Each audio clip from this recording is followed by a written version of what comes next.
WECT investigates.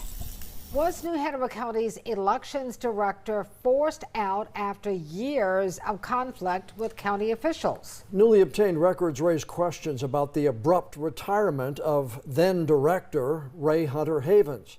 WECT's investigative reporter Connor Smith going through hundreds of emails and text messages and found the details. So Connor, Hunter Havens stepped down last fall, weeks before Election Day, and tonight you've got a better idea of what may have happened. Yeah, the longtime elections director cited health reasons in that retirement announcement last fall, but messages between top election officials indicate Hunter Havens may have actually been forced off the job. The messages are between County Board Chair Jamie Getty and Dallas Woodhouse. He was the elections liaison for the state auditor's office.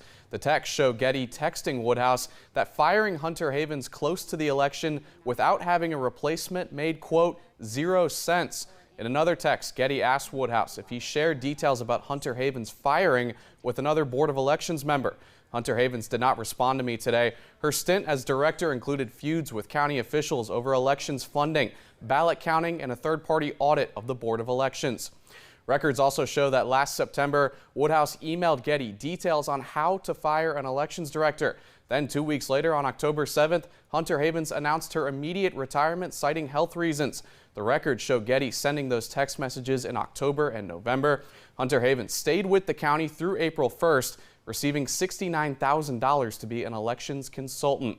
Now, Woodhouse declined to answer questions on camera today, but I did speak with him over the phone.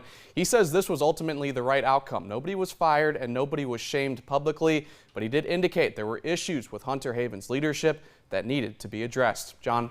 Okay, Connor, what did Jamie Getty, the chair of the County Board of Elections, say when you reached out to her? Yeah, she says she can't comment because these involve personnel matters, and I also talked with the attorney for the County Elections Board.